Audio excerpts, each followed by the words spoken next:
on the podcast, I have Kelly Moser. She brings spirituality to people in a very accessible and fun way. She's been doing this work for a little bit, and I personally love everything she's doing. So, Kelly, welcome to the podcast. Thank you so much for having me, Rachel. I'm honored to be here, honored to meet you on Zoom and chat in Yeah. real time. Yes, Thank you. same. You're so welcome. So I want to start the episode by maybe just like demystifying spirituality for a minute. I think a lot of people are curious about spirituality and, becoming more connected to spiritual things, but they're also a little scared. And I think it gets a bad rep. So I'd love to hear what you think about that. Yeah, I think you're so right about that. People come to spirituality with a lot of trepidation, and some of it comes from um, fears that are tied to religious beliefs that they were raised with. That's really common. Some people are just honestly afraid of discovering their own power, and that's kind of the unconscious, subconscious sort of undercurrent of where the fear comes from, which I find often. But I think for me anyway, I was raised Catholic. I was raised in New Jersey, an Italian American family, and the idea of spirituality was so closely for me tied to religion until I got older and I could really understand that they don't have to be related really at all. To me, spirituality is very simply a relationship with our own spirit, with the spirit that unites all of us, all living beings, a higher power. So if spirituality and religion intersect for some people, that's fine, but they don't necessarily have to. So I think just approaching this work with a sense of openness and just the realization that there's not dogma attached to it. It can look totally different for everyone. Your spiritual practice might include meditation, it might not. It might include yoga, it might not. It might include tarot cards, it might not. There's just no one size fits all when it comes to spirituality. And what I really love about this work is that it's, to me, it's closer to physics than it is to religion. So I really like that there are scientific roots behind everything that I share and do. Like intuition is closer to physics than it is to religion or than it is to, I don't know, voodoo or whatever else people are afraid that maybe it gets too close with. So yeah, I just think that being open and realizing that spirituality is not just one thing, and it's not, you know, it's not synonymous with any particular set of dogma or witchcraft or paganism. It's just, it's very simply the pursuit of understanding yourself better. Yeah, that was really well put. I enjoyed your explanation of that. So I think that it's more about like people just have misunderstandings, right? Like when they don't know much about something, they come to these conclusions that are typically inaccurate. So I feel like that's really what it comes down to. And I love that you said like connecting to your own soul and your own energy and figuring that stuff out for yourself. Because I think spirituality is a very personal connection that you can explore and have fun with. But yeah, people are so afraid of how powerful they are, which is crazy to think about. Absolutely. And I also think a lot of people just don't know where to start. Like the things that maybe they have the most access to, like astrology, for example. Some people will start there. Some people will start with a really great yoga practice because they're really inspired by a teacher in their community. But there's not one clear path or progression in the work of spirituality. And I think that just kind of people freeze when they realize that there's no clear direction. But that's also the fun of it too, is you get to pave your own way, you get to discover your own path. If you commit to showing up to do this work, I like to call it the little breadcrumb trail will appear, and you'll get a breadcrumb one day and you'll pick it up, and then the next day, like, you don't always see where you're going. And that also is scary for some people too, is not knowing what the end goal is of any of this work. But that's the point. It's all about the journey and all about the discovery along the way. So I find that that's something that makes people a little apprehensive as well. Yeah, I love that you also kind of touched on like the openness, like being open to seeing those breadcrumbs and having the belief that, you know, I think so. I'm sure we'll get into this too today, but like your beliefs are very powerful and they create like the reality you experience. So, I mean, if you have these set beliefs, or if you have limiting beliefs that kind of keep you from accessing all of these fun, like magical things, then I mean, you're just kind of like putting a cap on what you can do in the world, right? Yeah, exactly. Exactly. Like, for example, I mean, that's such a good point because when I started this work, I was just in this to cure my anxiety. I had no interest in communicating with spirit. I had no interest in tarot cards. Like, I had no interest in intuition. But my first breadcrumb was the anxiety that I was experiencing. Mhm. And I was doing the therapy thing. I was doing all of the things that you're supposed to do when you are experiencing anxiety. But to me, the thing that finally helped my anxiety was opening to my spiritual connection. And that, was something that I wasn't expecting, but that was my first breadcrumb, whether or not I realized it at the time. Yeah. That breadcrumb led to another breadcrumb. And then 1,000 breadcrumbs later, here I am as a, professional intuitive and spiritual guide and mentor to spiritual seekers. And that's not at all what I set out to do. But because I trusted the path and because I trusted the first breadcrumb and I was willing to find the next one, that's kind of just how it all unfolds. Yeah, I think there's a certain level of trust in spirituality too, like trusting that things are working out for you and trusting that things are signs or guides. So there has to be a level of trust with spirituality, I think. I also want to dive a little bit deeper into your story. I think the fact that you were going through anxiety was a clear sign that something was out of whack. Mhm. And I think a lot of people who experience maybe depression or anxiety, like, of course, there's the scientific root of depression and anxiety. I'm not here for that. I'm just saying that a lot of times we're out of balance or we're like not in alignment. So I'd love to just kind of dive into your story a little bit deeper and talk a little bit about how things like showed up for you and how you worked through them. Yeah, absolutely. I think you're so spot on. So for me personally, when I was in college, I started noticing that my anxiety was very much affected by who I was surrounded, like who was around me at the time. And when you're in college, you often have roommates and people are in really close quarters. And I grew up as the only child in my house, and so I'm used to having a lot of space and a lot of privacy. And then when I got to college, all of a sudden I was sharing so much more space with people than I'd ever shared before. And I noticed as I started sharing more space and as those boundaries became less, you know, less defined, my anxiety became really almost unmanageable at certain points. And then I graduated, went to college in DC, kind of just muscled through my anxiety all through college, did the therapy thing. It was useful to me to a degree, but it was clear to me that there was something else going on. It was clear to me that there was some root of the issue that I wasn't getting to in talk therapy. And I moved to New York, which is a really interesting place to move if you are already prone to anxiety. I moved to Midtown Manhattan, like the busiest, craziest place on earth. I moved into a building that had 20 floors in it, surrounded by people all the time. And my anxiety became so crippling. I was also working at a job that was so corporate, very just out of alignment with my skills. Like I found that I wasn't even I wasn't even good at it. It's not that I just wasn't enjoying it. I really was bad at this job.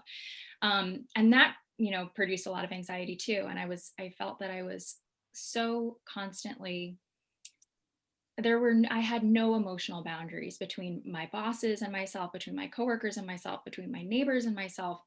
When I would take the subway, I just felt like I was internalizing everybody's emotions and thoughts and energy. And I was like, I'm going to explode if I continue living here. Like, I either need to figure out what's going on with me or I need to move out of New York. And I had so much in New York that I loved and I wasn't ready to move. So one day I remember sitting in bed and I just Googled, is it possible to feel other people's emotions? And that's when I saw the word empath for the first time. Mhm. I started reading about what it meant to be an empath. And all of a sudden, everything just started to click for me. And I realized that's exactly what was going on in my life. And my anxiety was so directly attributed to my placing others before myself and my placing other people's emotions and problems before myself, my own.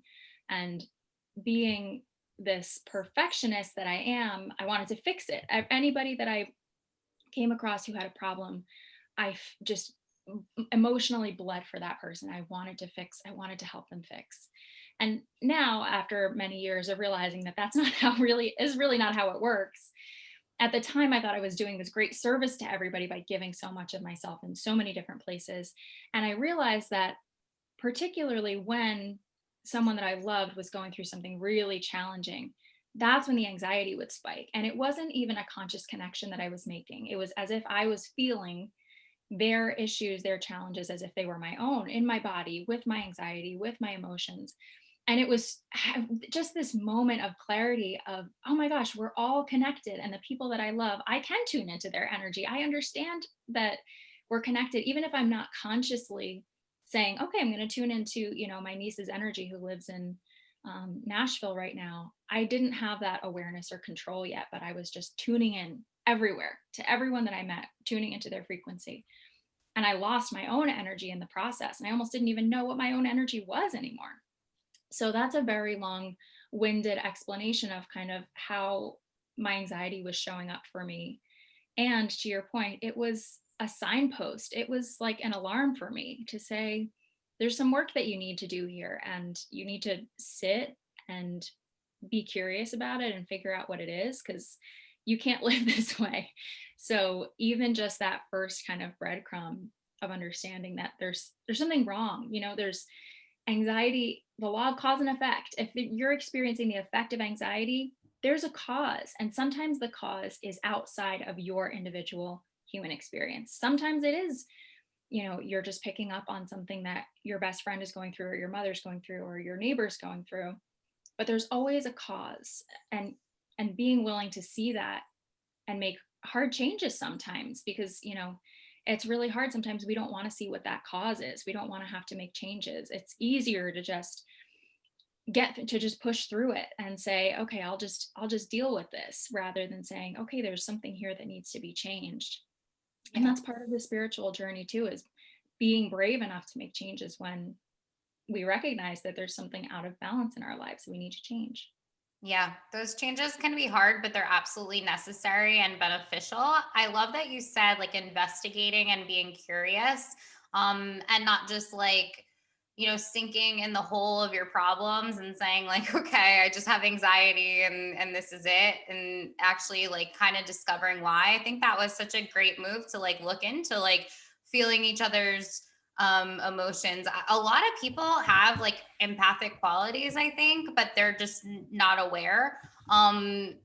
So I'd love for you to actually talk about that too, because I think, I've had people on the show that have talked about how we can sense each other's energies. Like, when somebody has like great like light energy, you just feel it, like they're. And so having that awareness is really huge. So do you think all people have empathic qualities? Do you think some more than others? Maybe some people who are supposed to be like doing light work. Like, what are your thoughts on that? Mm. I think everyone has empathy. Great. Everyone has the ability to access empathy. The people that rely on empathy in a way that is more codependent, in a way that's more maladaptive, in a way that I think a lot of it has to do with childhood and the way we're raised and the people that we're around, the energies, the situations, the traumas that we're around as children. Those who need to learn how to protect themselves emotionally have to be able to tune in with other people's emotional states and energy states. And I think the people that that's true for go on to become empaths, whether they realize it or not. So we develop this sort of super empathy, super empathic gift, I believe, if we are in a position where it matters to us, for our own safety, we have to be able to read the energy of a room to understand if we're safe or not. Mm. I think those are the people that develop the kind of shadow side of empathy, which can it can really drain you. It can cause the anxiety and the depression later on in life. So if you're someone who at a young age took on a lot of emotional caregiving responsibilities for people in your life, those are the people I think most likely to have sort of uncontrolled empathic gifts later on in life, where you can't draw the boundary. You can't shut off the ability to connect with someone. It's as natural for you as breathing to take on somebody else's emotions. So I think everyone has empathic gifts. For some people, they're much more out of control, like me. My empathic gifts were completely out of control. And that goes on to tie a lot into intuition. And the intuitive side, the intuitive gift of empathy is clairsentience, the ability to feel other people's emotions. So once I learned that it was tied into this other realm of abilities that I also had that I hadn't tapped into yet, then I really started to get it all under control and be able to manage it. But I do think everyone has gifts. Um, Everyone has intuitive gifts. Everyone has intuitive gifts. Some people's empathic gifts are their strongest and most potent gifts that they have. For other people, it might be something else. While we all have gifts, I don't believe everyone is an empath to the point where it disrupts their lives. Yeah, I agree with you. I think some people are a little bit more in tune, and I'm sure there's a lot more behind that. But for now, I agree with you.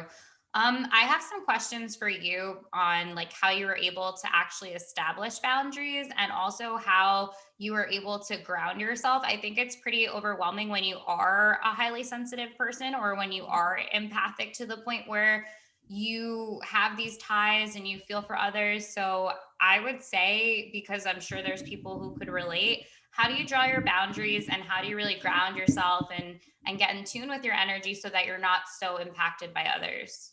Yes, that's exactly it. That last part that you just mentioned.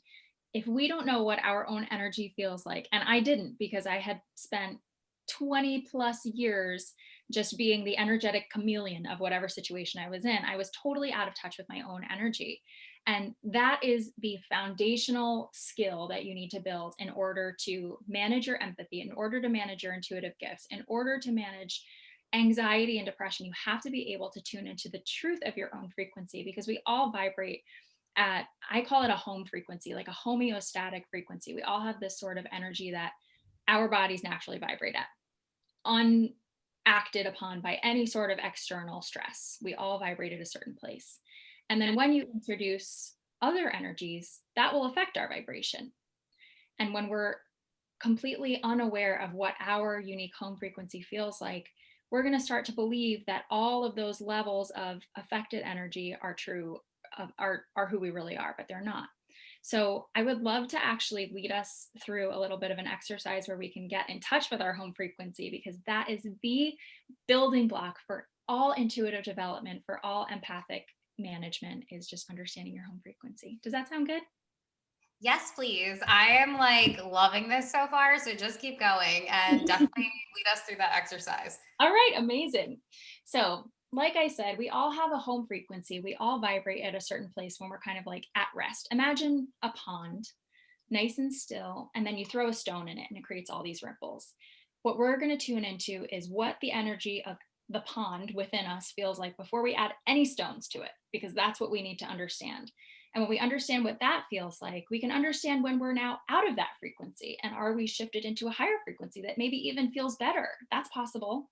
Or are we shifted into a lower frequency that feels out of alignment for us? So, the way we're going to do this, and this is the first exercise that I lead anybody that I work through with, it's so important for us to be able to do this. So, I invite you to close your eyes. I'll close mine too. And if you're listening to this episode and you're not in a position where you can close your eyes, just come back to this exercise later on. So, closing our eyes, just getting in touch with our breathing.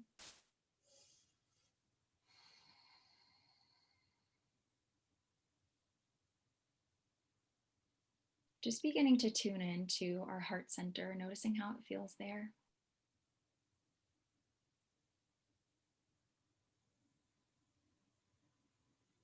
And now I invite you to think of all of the ways that you identify in your human life, all of the ways that you identify, all of the labels that you place on yourself. It might be female, it might be, American, whatever it is. Start to think of all of those different labels that help you function in the world.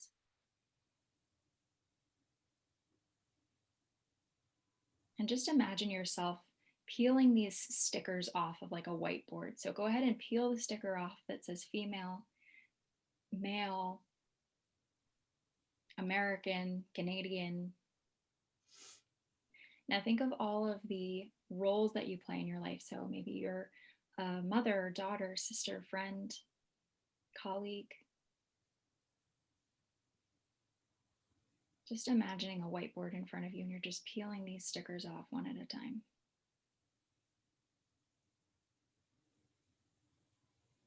And as you peel them away, you notice that your body gets a little lighter, a little less dense.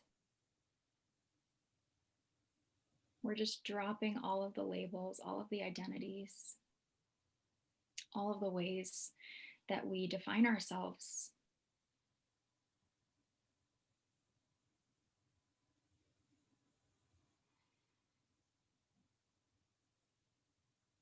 Stripping away every single word, phrase, adjective. Now get into your personality traits, all the adjectives that describe you. Just stripping all of that away and just feeling what's left.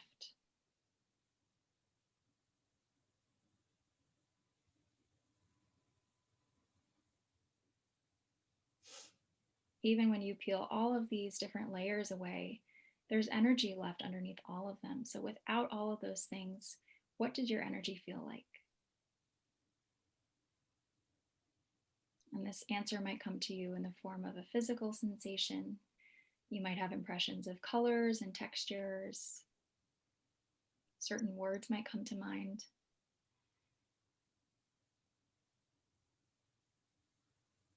Just placing all of those labels and all of those identities to the side, knowing that we can pick them back up anytime we need to.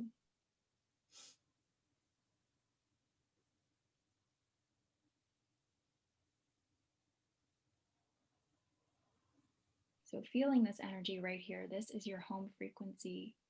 This is who you are in your purest energetic essence, without any of the labels, any of the ego stuff that you use to navigate the world. And just sitting in this energy for a moment, just feeling it, allowing it to be amplified.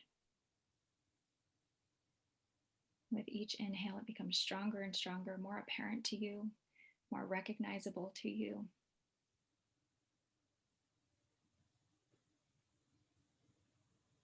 This is who you are in eternity, who you were well before you entered this body, and who you'll be well beyond after you've left this body.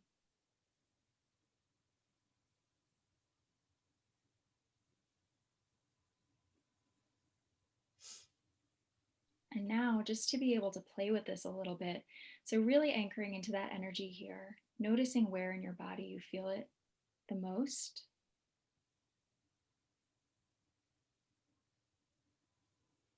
And now allowing yourself to call in the experience, the energy of someone that you really love in this lifetime, someone who just makes you feel so supported, so happy, so appreciated, someone you have a really simple relationship with, not a lot of, complexities. Just imagine that your pure energy is interacting with their pure energy. You're sitting in a room together as little balls of energy, and you're just allowing yourself to feel their energy in your body, noticing how your body's reacting to their energy. Noticing any physical sensations, any imagery, any colors, textures, temperature changes. Just noticing how your energy feels interacting with this other person's energy.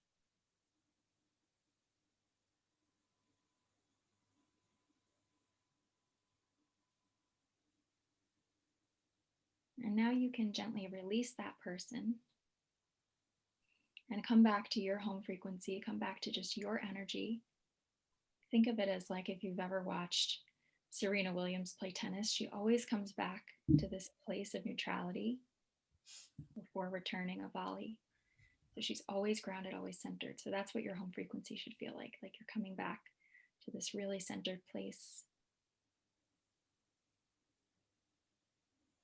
And now calling in the energy of someone that you don't like, someone that you know just doesn't resonate with you, someone who irritates you, upsets you, someone that's really hard to be around. And just beginning to notice what happens in the body, any subtle changes that are happening, any movement,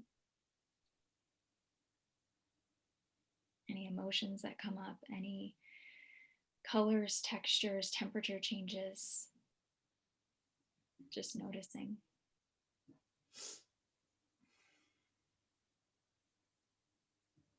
Noticing how your energy changes when you're around this person's energy.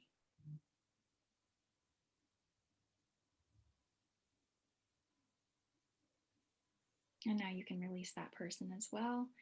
And just briefly come back to your own energy, feeling that again. Allowing that to be really familiar for you.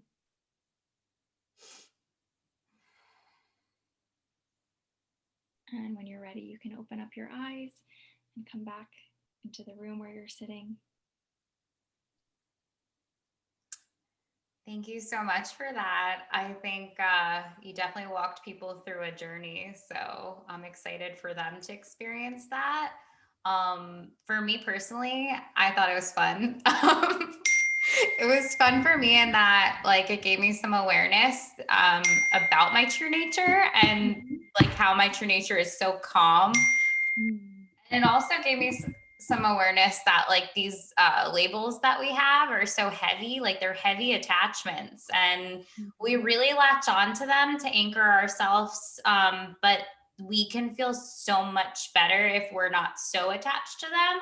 So for me, that was just an interesting experience to know that, like, our labels can be heavy and we don't have to define ourselves by these labels. And I like tapping into my energy. It was fun for me. So Good. I'm glad. Yeah, that to me is like that's the starting point, for any spiritual journey. If you really want to get in touch with yourself, you really want to be able to make choices about your life that are in alignment. So when we were, working with the energies of someone that we love versus someone that we maybe don't love as much, what we're doing there is just playing with resonance and being able to say, okay, I can feel my energy now. I know what my energy feels like.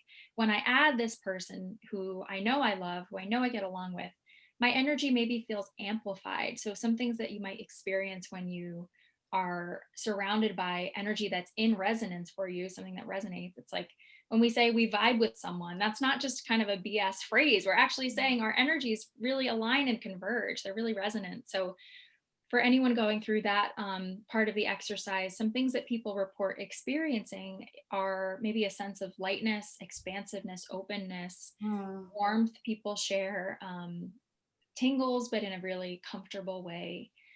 And then when you bring in that energy of that person that you don't get along with as well, that energy can really feel like chaotic, or people describe it as feeling like they're being wronged but they don't know how. Like oh there's yeah. just this energetic sense of contraction or constriction or darkness. So being able to put into practice just that very basic, am I expanding right now or am I contracting right now? What's my energy doing? With every interaction that we have, every person that we meet, every TV show that we put on, every, restaurant that we go to, whatever, our bodies are always talking to us in this language of expansion and contraction. And when we can listen for it, that's when we can make choices that are in better alignment, or, avoiding the things that make us feel out of alignment. Because a lot of times we have people in our lives, or we're in jobs or whatever, that feel really good on paper, and we have a lot in common with this person, or this job is exactly what we studied for in school. But when we practice this kind of, do I feel expansive here, or do I feel like I'm contracting, or whatever your yes is, or whatever your no is, you might feel more no's in your life than you realize. And being willing to say, I'm just willing to see everything as either a yes or no. I'm really willing to see whether this is in resonance for me or not. That's how you really make progress getting to where you want to go. Yeah, I love the gifts that you gave in tuning in. I think energy really is powerful, but a lot of people are just disconnected from their own energy, like you said, or disconnected from the things that come up for them. And they don't do that curious search of finding out why and understanding why. And there's a lot of like gold there if you're just willing to be aware and ready to accept. And yeah, that was a great exercise. Thanks a lot for sharing. Oh, you're welcome. I hope everyone listening at home enjoyed it too. Yeah, I'm sure they did. So let's talk a little bit more about frequency. I don't know if you want to dive into manifesting, but there's these ideas of like when we're in a high vibe frequency that we're attracting things to us. And like you said, there's a lot of physics to this work. It's not just BS. So what are your thoughts about when we're in alignment or when we are kind of vibing high? Are we bringing things to us? Are we attracting? What are you thinking about that? That's a good question. I have a lot of mixed feelings about manifesting in general. I absolutely think that we can add more positive things to our lives by being in a high vibe, but being in a high vibe just means that we're listening, right? Like it's impossible to be in a high vibe and be in a job that's out of resonance for us, to be in a relationship that's no longer serving us. So I think when we are willing, it just means that we're already listening when we're in this high vibe. It means that Yeah. we're listening to the guidance of spirit. We're already headed down the right path. We're headed down a path of less resistance, maybe. And Mhm. when we're going down a path of less resistance and we're in aligned with what's already what we're already good at, what we need, and we're not striving and struggling. I think it's a lot of things. I don't think it's as simple as sitting on your couch and saying, I'm going to raise my vibe today and tomorrow I'm going to manifest $50 or whatever it is. I think it's part of a much larger journey. It's being willing to say, I'm going to make the changes in my life that feel uncomfortable so that I can put myself in a place where I feel so aligned. And when you're in that place of alignment, spirit says, okay, she's finally where she needs to be. It's going to be easier now because she's not somewhere where it's the universe doesn't let us be successful at the wrong things. I'm learning this every single day. Yeah. So I think that just putting yourself in a place where you're willing to make hard choices so that you can be most in alignment, then things will start to be easier. Like you get rewarded for making those hard decisions, I think, because it's impossible for you to not find some measure of success when you're showing up authentically in your gifts, when you're sharing your story, when you're inspiring people from a place of, I've learned this, now let me share with you. So I think that manifesting is more complicated than, or more, there's just more to it, I think, than we think. But the first step is definitely taking an inventory of our lives and saying, what can I do to put myself in the best possible position to live the life that I want? And often that it's kind of like cleaning out your closet. You have to dump everything out sometimes before you can put it all back in really nicely. Like sometimes things feel worse before they feel better, but Mhm. it's that urging process, that willingness to say, okay, I'm going to just dump everything and see what I genuinely want to put back in my closet. And it's the same thing with our lives. Like you can only get so far with a closet that's full of shit that you don't wear, with tags still on it that you don't even like anymore. So that willingness to like be really honest about what's not working anymore in our lives, once we clear that, then we can show up in a place where manifesting is easy, where it's like, I'm right where I'm meant to be. Of course, everything's going to feel easier for me. Like there's no way I can't succeed here.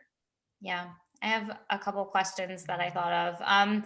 So what do you think about obstacles being specifically placed on our path to learn from? Like, I think, I actually had a conversation with somebody about this week, and we were talking about how, there's a divine order, but then there's also so much free will. So, like, how much of our life is specifically like orchestrated, and then how much are we actually just bringing in ourselves? Like, I'm sure it's like this weird dance of like some divine order and then some free will, so it's just interesting to think about. But what do you think about that?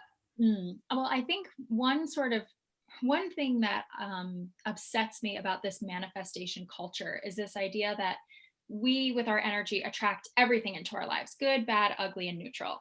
And I just think that for many people who've survived a trauma or some sort of tragedy or live in poverty or have an incurable disease, like there's no way that they've attracted those things to themselves. So that's my first grievance with this manifesting culture, is that some things in life just happen, and to your point, there are teachers.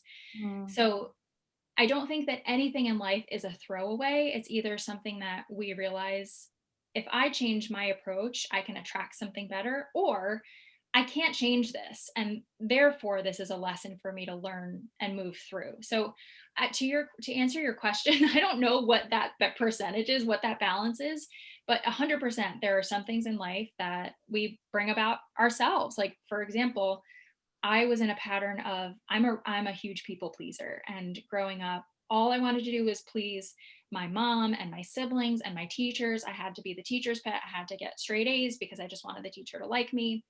And that was a pattern that I was perpetuating in my own life without even realizing it. And then later, I started to attract authority figures in my life that no matter what I did, I could not please them. No matter what I did, I could not please them. Boss after boss after boss, at job after job after job. And I realized that this was a pattern that I was perpetuating because I was so obsessed with pleasing people. The universe was giving me person after person that I just couldn't please. And that was my lesson, that I can't please everyone. But, there are other things in life that I don't think have as much of, like, there are things in my life that I just know I didn't cause. There are just things that have happened that, for so many people, it's victim blaming to be able to say to someone, this awful thing that you're going through is something that you caused with your energy, is just insensitive, and it's just not right. So I think there is a healthy amount of that in the world as well. And the ability to discern, is this something that I can change with my behavior, or is this something that life just happens sometimes, and this is my opportunity to grow through what you go through. So recognizing that life is never all one or the other, there's a balance in between, like you said. And I think, just realizing that that's the case, like, you can't control everything, but also you can control some things. So I say, be with your wait, what do I say? Sit with your shit without sitting in it. So recognizing, I can hold space for this thing that's going on in my life. I can work through it, but I don't have to sit in it like a victim. There's always a way to work through. So even if it feels like tiny baby steps over the course of years, if you're committed to working through something, you will work through it. Yeah. The lessons are so tricky. I love how the universe is just like, oh, okay, well, here's a lesson because I'm going to challenge this about you. Um, but yeah, kudos to you for being so aware and doing the work to get through that. People pleasing is hard. A lot of people can relate to that, especially women. And I think, it's just interesting how that unfolded for you and Mhm. how you're able to work through it. So you should be super proud of yourself.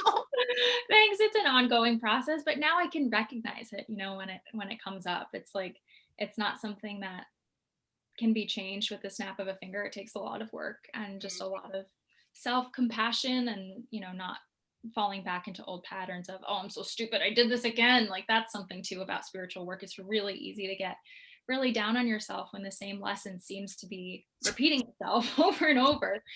But I really believe that we spiral upwards in life. So we come back to the same perspective. Sometimes we come back to the same viewpoint. Like, if you're, going up a winding staircase, every time you go around, you're going to have the same view, but you're going to be one level up. So just like remembering that, even if it feels like the lesson is the same, or that the situation you're going through is just the same old shit, you're one level up than you were last time. Like, even if you don't realize it, time has passed, your energy's changed, things are, you have more awareness, you have more life experience, so you're always one level up than you were last time you dealt with it.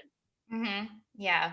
My other question for you was, what about the mind? So, like, there's all this work that we do, and we tap into our energy and our frequency. And I think sometimes it's hard to discern what is coming from like thought patterns or what is actually our intuition. So I think for people that are trying to develop their intuition, and I know we'll dive just a little bit deeper into intuition, but if you're not sure what's coming up for you as like a thought pattern or something with your mind versus like a gut feeling, how do you help people figure that out? That's a really good question. For me, the soul is the communication portal that we want to be listening to, and the soul and the body have a communication like they're so close and they're so subtle, and they have to be subtle because they don't want the mind to hear what they're saying, because the mind is going to jump in and have opinions about it.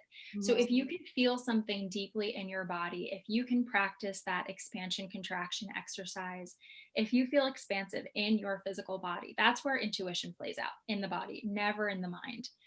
If you feel it in your body, chances are it's an intuitive gut feeling. If you can't feel any physical sensation, or all you feel is fear, that to me is always, it's a thing that's happening mostly in the mind. I think that we rely on our minds way too much. We give our minds way too much responsibility because we don't realize that we have another option. We don't realize that we can talk directly to our soul through our intuition. So the mind, we ask the mind to think of every possibility that could happen. You know, the mind, all it wants to do is keep us safe, right? It doesn't actually care about our goals and dreams. Our mind wants to keep us small, because when we're small and we're not expanding, the mind feels like we're safer than if we do, go for this new job. The mind sees that moment of evolution as a real threat because it loses the familiarity of what it knows. Mhm. So chances are, if you are about to do something huge in your life, or you're about to take a big leap, you're going to feel that fear because your mind is saying, wait, this, I didn't plan for this. This is too big. This is too expansive. Feels unsafe. I don't know. There's too many unknowns. So in those moments where you're thinking of taking a big leap, there's a great book called The Big Leap. I don't know if you've read that book, but it's awesome. And it talks all about how our mind sets these upper limits for ourselves. And once we begin to surpass those upper limits, or maybe play with the boundaries, the Mhm. mind has a total meltdown. And in those moments, we contract and bring ourselves back often to where we were. But those moments are actually the sign that we're on the right track, because our mind is afraid. We don't want to ever scare ourselves, shitless into paralysis. Sorry, I don't mean to curse so much on your podcast. I'm I really curse sorry. all the time, so you're welcome here. We don't want to scare our mind into, paralysis, but we do. It's a good test for us if we're about to take, a new opportunity. There's like that quote all over Pinterest that says, if it scares you or whatever, if it scares you, it's probably the right thing to do. And that's, physiologically, it's true, because your mind wants you to stay small and safe. And if your soul is leading the way, you should be constantly expanding. So the fear is actually usually a good sign that you're on the right track. Yeah. I think fear is also just like you said, like we want to be safe. Our mind is always keeping us safe. So if something is scary, it's because it will cause change and evolution. So really just knowing anything about change involves new things, and new things aren't familiar. And like you said, your mind is keeping you in a familiar, safe place because your mind wants you to be safe. But if you really want to change and grow, you have to keep going for those scary opportunities where you're tested and you're able to shift, because that's the only way to change. So, Exactly. Your mind is going to catastrophize what's going to happen, because it doesn't want you to take the leap, but you don't have to listen to everything that your mind says. As an anxiety sufferer for many, many years, I can tell you, your thoughts don't predict what's going to happen. Your thoughts are like the least influential energy forces and sources in the universe. Like, that's another problem I have with the law of attraction. It's all about how our thoughts create our realities. And our thoughts don't, our beliefs do. Our beliefs and our actions do. And when we start to listen to our thoughts as, the gold standard of what we should do with our lives, that's when we get in trouble, because the mind really wants to keep us safe and small. And if we listen to the mind over and over and over, we'll end up staying small. So mhm. just recognizing too that you don't have to believe everything that you think. I agree with you. I also think the mind just adapts these patterns, and some of the patterns aren't very conducive to you thriving. So, understand, like, the concept monkey mind, your mind can go all over the place. And the best thing to do is not believe all your thoughts to be true, like you said, because they're not. It's just a bunch of noise. So figure out like what you actually want to think about, and let, your energy direct that too. You can calm your whole body down. You can change your energy states through movement or breathing. So there's so many good resources out there too. Yeah, absolutely. I Yeah. totally agree. I had a therapist once tell me, because I was so I was so anxious about everything and every situation in my life. I just couldn't stop thinking. My mind was so active. It would show me such a plethora of options of what could happen. And I realized that my mind is just a suggestion machine. It's not a you should do this or you should do that. It's just showing me everything that could possibly happen. And when I was talking to my therapist, she said, when you wake up from a dream, do you take literally every single thing that happened in that dream? And I said, no, of course not. It's a dream. And she Hmm. said, your dreams are no different than thoughts. Like your thoughts and your dreams are the exact same type of energy. It's like some of it means something, most of it means nothing. And it's up to you to really discern what is worth listening to and what's just, to your point, noise and trash and can be discarded. So just the mind has a lot of strange things that it does. And yeah, there's we don't have to listen to everything. Yeah, I think that'll give some people peace just hearing that, because I'm sure there's a lot of people that suffer in their own minds and they're just like thinking it's all true and it's all reality. But there's a lot more resources out there if you do suffer in your mind. And to know that, yeah, it's a suggestion machine, it's not all true. Stick with the soul part, because the soul piece is always guiding you. So I love all the intuitive tips that you've given so far. I do have a question about doing soul work, and specifically the work that you do. So when it comes to the soul, I mean, some people feel like there's healing things, and then there's also people that just teach. So when you work with clients, are you mainly just teaching and providing tools, tips, resources?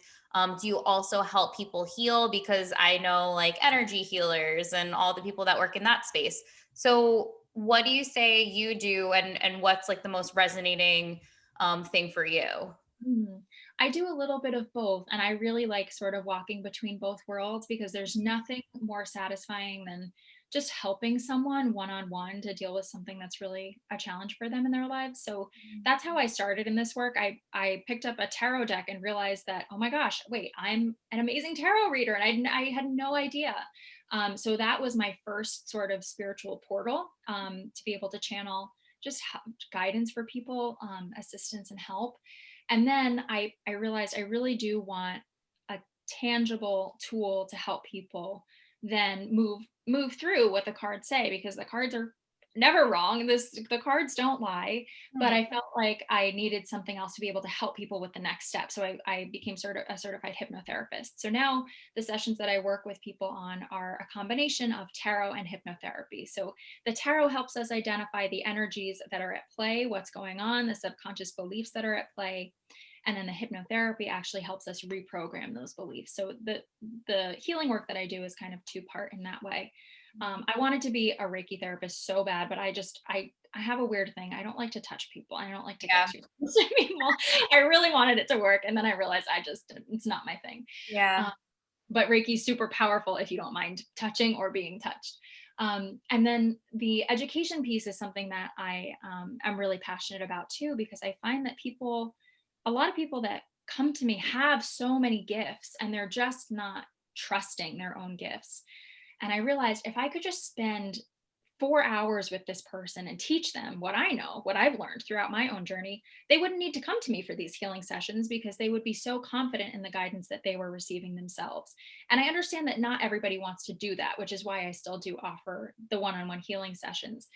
But I was seeing a pattern in the people that were coming to me. They were all really intuitive people. And I wanted to just hold them and shake them and say, you don't need me for this. Like, you can figure this out on your own. You can work through it on your own. Let Hmm. me just show you a few tips that I have.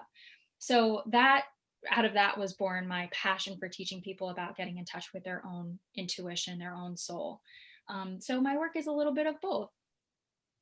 Awesome. I love all of that. I I really do. I think you do amazing work, and I definitely think it's connected to your journey, which makes me really happy too. I love when I can like connect the dots for things, like when I see like, oh, that's so on path, or like that really makes a lot of sense.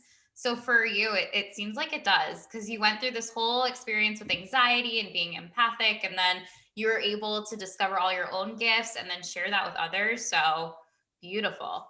Thank you so Um, much. So the last thing I want to chat about in the last couple minutes that we have together are like, how do you help people when it comes to like following that soul urge or that soul pull? Like I have some people that I've talked to that talk about having this like pull or this like very strong gut feeling. So like we said, a lot of people are disconnected from their intuition and their body. So if you could give that person listening who's been contemplating leaving a job or contemplating starting a course or even like working with a healer, how would you help them trust that soul urge? That's such a good question. Well, I think no urge is, remember we talked about cause and effect, no urge is without cause. So I think getting to the root of why do I have this urge, or why do I have this urge? Because the answer might not always be the thing that you think it is. So, for example, if you're sitting in your job and you know you're unhappy in your job and you get this phone call that offers you a job doing something else, and you know you're not happy in your job and you have this urge maybe to go towards this other job, don't just blindly go for it because you have this urge to leave your current job. You have to really understand what the root cause of wanting to leave is. What are you actually looking for? Because that's how people end up just bouncing around from job to job, like I did early on in my career. I just bounced around because I knew, okay, this job's not for me. Maybe the next job will be for me. But the part that I was neglecting was, wait a second, I'm not supposed to work for somebody else at all. Like, I'm not supposed to work in a corporate job. I wasn't seeing how different my path was supposed to be. And I wasn't open even to that possibility because I was so out of tune. So I think opening yourself to what is the deepest cause of this urge, just journaling. Wake up in the morning, first thing, and journal 3 pages until you have nothing left to say. And just try to get to the bottom of, okay, but why? But why? But why? Why is this happening? Why is this coming up for me? Why now? And then place yourself in different future situations. Close your eyes, imagine yourself walking into this new job that you're thinking about taking, maybe, maybe not. And how do you feel? Tune into your own frequency. Again, how do you feel in this new job? If you're on the wrong path altogether, you're going to feel the same in that new job as you felt in your old job.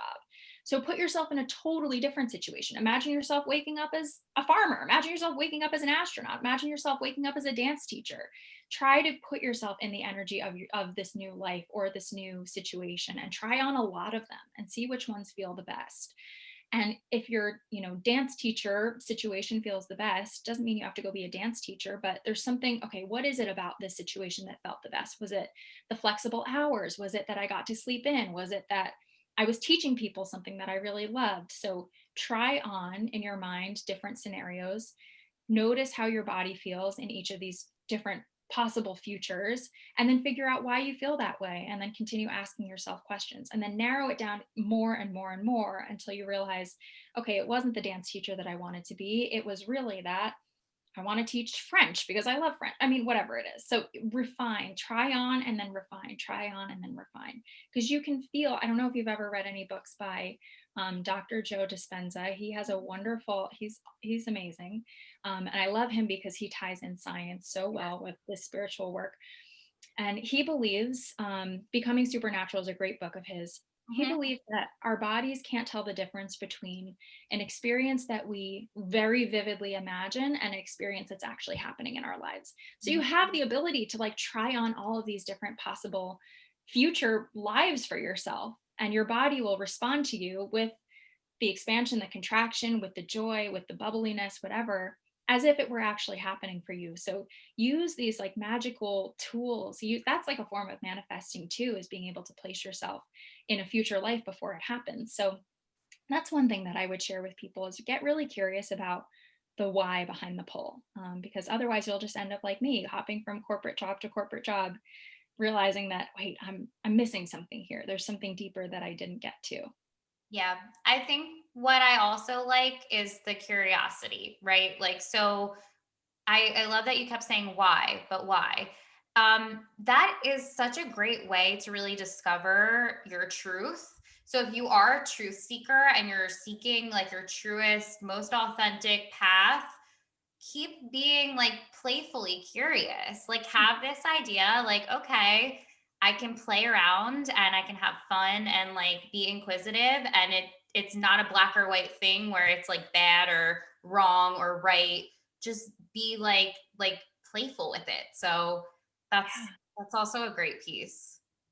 I love that. Yeah, this work doesn't have to be all serious all the time. It's very Yeah. powerful work because it can heal very deep wounds, but it can also be fun to your point. Like enjoy the process of self-discovery. Yes. Well, I've had a lot of fun with you. Thank you for coming on and sharing your time, energy, knowledge, wisdom. It's been so great. So, thank you so much. And really quick before you leave, just if you want to let everyone know where to find you and what you have going on, that would be great. Yeah, absolutely. So you can connect with me on Instagram. I'm Kelly.Mosser. Um, and that's kind of the best place to contact me. You can find my website through there and everything else.